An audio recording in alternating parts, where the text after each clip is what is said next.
আল্লাহ বলে ওয়ালা তাকরাবু জিনা ইন্নাহু কানা ফাহিশা, তোমরা জিনার নিকটবর্তীও যাইও না, জিনার নিকটবর্তীও কি যাইও না।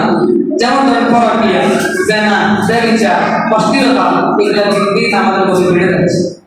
দিন আমাদের মধ্যে কি মাদকাসক্ত এবং জুয়া, গেমিং, এগুলো আমাদের মধ্যে দিন দিন বেড়ে যাচ্ছে। আল্লাহর কাছে দোয়া করবেন যে আল্লাহ এই সমস্ত অন্যায় অপরাধ থেকে আপনি আমাদেরকে হেফাজত করবেন। পরকীয়া এত মারাত্মক গুনাহ, আপনাকে ধ্বংস করবে না, একই সাথে আপনার ছেলেকে ধ্বংস করবে। এই পরকীয়া আপনার দ্বারা অন্য একটা সংসার নষ্ট হবে, অন্যের মাথা কামানো, আপনার টাকা পয়সা তার ধ্বংস হবে, দুইটা ফ্যামিলি একসাথে ধ্বংস হবে। আপনি জীবনে সমাজের সামনে মুখ দেখায় কথা বলতে পারবেন না। আপনার ছেলেকে মানুষ তিরস্কার করবে যে তোমার বাবা পরকীয়া করতো, তোমার বোন পরকীয়া করতো, তোমার ছেলে পরকীয়া করতো, এভাবে বলে বলে আপনাকে ধিক্কার দিবে। আপনি বাবা হিসেবে সচেতন হন, আপনার মধ্যে যদি এই সমস্ত খারাপ অভ্যাসগুলো থেকে থাকে, আপনি হলেন কালো কুকুর। এটাকে হাদিসের মধ্যে কি বলা হয়েছে? কালো কুকুর। এরা মানুষ না, এরা মানুষ রূপী কালো কুকুর। যারা পরকীয়া করে কি করে?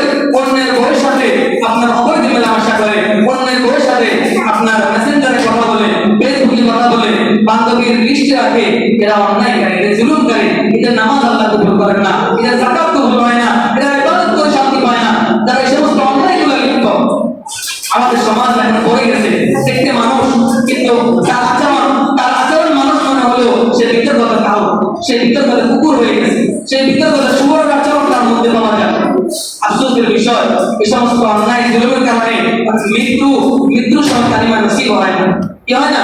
যারা এই সমস্ত অন্যায়ের মধ্যে লিপ্ত, যদিও আপনার কিছুক্ষণ আপনার মধ্যে স্বাদ লাগবে, মজা লাগবে, কিন্তু এটার যে মারাত্মক গুনাহ আপনি যদি একদিন দেখতেন, আপনি আর জীবনের কাছেও যাইতেন। তো এটা আমরা যারা করি না, যারা করে তাদেরকে আমরা বাধা দিই কেন? রাসূল কারীম সাল্লাল্লাহু আলাইহি ওয়াসাল্লাম হাদিসের মধ্যে উদাহরণ দিয়েছেন, একটা নৌকার মধ্যে দুইটা, তো দ্বিতীয় তলার লোকেরা নিচে আসতো পানির জন্য। তো তারা চিন্তা করলো পানির জন্য আসা খুব কষ্টকর, পানির মধ্যে পানি উঠানো, তো নিচের মধ্যে একটু ফুটা করে ফেলছে। ফুটা কি করে ফেলছে? ফুটা করে ফেলছে। তাহলে এখন কি হবে? জাহাজের মধ্যে যারা আছে সবাই ডুবে যাবে। আমাদের সমাজের মধ্যে যে মাদক বেশি হয়ে যায়, আমাদের সমাজের মধ্যে জেনা ব্যভিচার বেড়ে যায়, আল্লাহ তাআলা আমাদেরকে ধ্বংস করে দিবে ভূমিকম্প দিয়ে। কি দিয়ে? ভূমিকম্প দিয়ে। আপনিও জানেন আজকেও কিন্তু ভূমিকম্প হয়েছে। কি হয়েছে? আজকেও ভূমিকম্প হয়েছে। আল্লাহ তাআলা বলেছেন কিয়ামত নবী করিম সাল্লাল্লাহু আলাইহি ওয়াসাল্লামের মাধ্যমে কিয়ামতের পূর্বে বেশি বেশি ভূমিকম্প হবে। এগুলো আমাদের গুনাহর ফসল। আমরা যে গুনাহ করতেছি, চোখের গুনাহ, হাতের গুনাহ, পায়ের গুনাহ, লজ্জাস্থানের গুনাহ, অন্তরের গুনাহ, এগুলো আল্লাহ তাআলা আমাদেরকে মাঝে মাঝে দেখান। এজন্য পরকীয়া যদি আপনার মধ্যে থেকে থাকে, আপনি যদি জেনায় লিপ্ত থাকেন, আপনি যদি অবৈধ প্রেম ভালোবাসা লিপ্ত থাকেন, আল্লাহর কাছে মাফ চান, ক্ষমা চান। এটা চুলকানির মতো, যতক্ষণ চুলকাবে ততক্ষণ ভালো লাগবে। চুলকানি শেষ, এটার ব্যথা শুরু, এটার রক্ত বের হওয়া শুরু, এটার জন্য ডাক্তারি লাগবে, এটার জন্য সার্জারি লাগবে, পরে ক্যান্সার হতে পারে।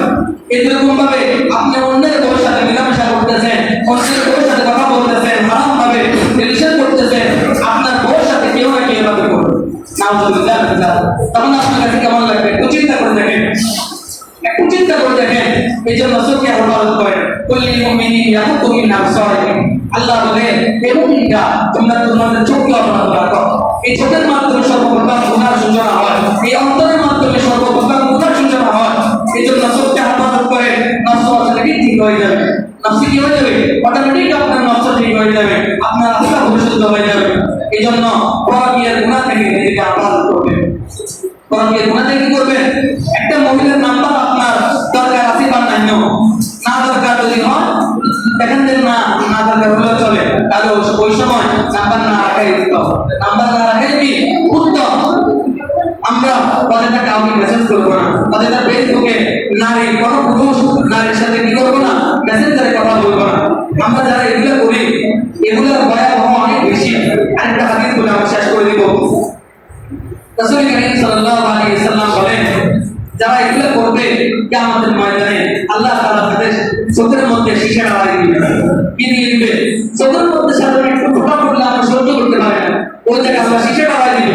আপনার মনের বউর দিকে তাকানোর কারণে, বাপের দিকে পূর্ণ নজর তাকানোর কারণে, মামির দিকে পূর্ণ নজর তাকানোর কারণে চাকরির দিকে কোন টাকার কারণে, এগুলোর কারণে আমাদের নামাজের স্বাদ নাই, রোজার স্বাদ নাই, ইবাদতের স্বাদ নাই, নামাজ পড়তে ভালো লাগে না, মসজিদে ভালো লাগে না, মাদ্রাসা ভালো লাগে না, ইমামদেরকে ভালো লাগে না, অনেক কিছুই দিনের পরে বেশি আমাদের ভালো লাগে না।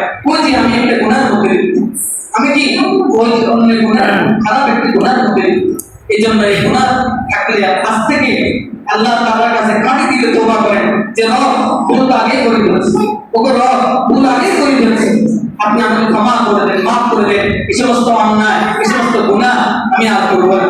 এবং নারীর সাথে যে আপনার সম্পর্ক থাকে আজ থেকে বর্জন করে। আমরা অনেকে মনে করি বিবাহ বিবাহ প্রেম ভালোবাসা এটা হালাল জিনিস, পবিত্র জিনিস। হ্যাঁ, প্রেম ভালোবাসা হালাল পবিত্র জিনিস, এটা বিবাহ হয়। একজন মহিলার সাথে কি একজন পুরুষের বিবাহ করে প্রেম ভালোবাসা হালাল জিনিস, কিন্তু বিবাহের আগে কোনোদিন প্রেম ভালোবাসা হালাল হতে পারে না।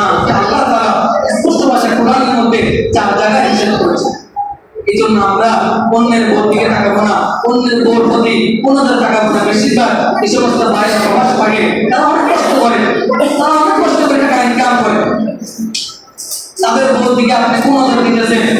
তাহলে আপনি কিয়ামতকারী হলেন, আপনি দুনিয়ার দিনের কিয়ামতকারী হলেন, আপনি নিজের সংসার ধ্বংস করতেছেন, পাশাপাশি অন্যের সংসার ধ্বংস করতেছেন। এই মসজিদে যদি আমরা না আসি, কোথায় থেকে শিখবো? একজন আলেম বললো, একজন ইমাম সাহেব বললেন যে আপনি এটা থেকে বিরত থাকেন, আপনি এই অন্যায় কাজ করবেন না, এই গুনার কাছ থেকে আপনি বিরত থাকেন। তাহলে আপনার উপর দায়িত্ব হলো এই গুনাহ থেকে, এই নাফরমানি থেকে, এই অন্যায় থেকে নিজেকে বিরত রাখা, নিজেকে কি রাখা? বিরত রাখা।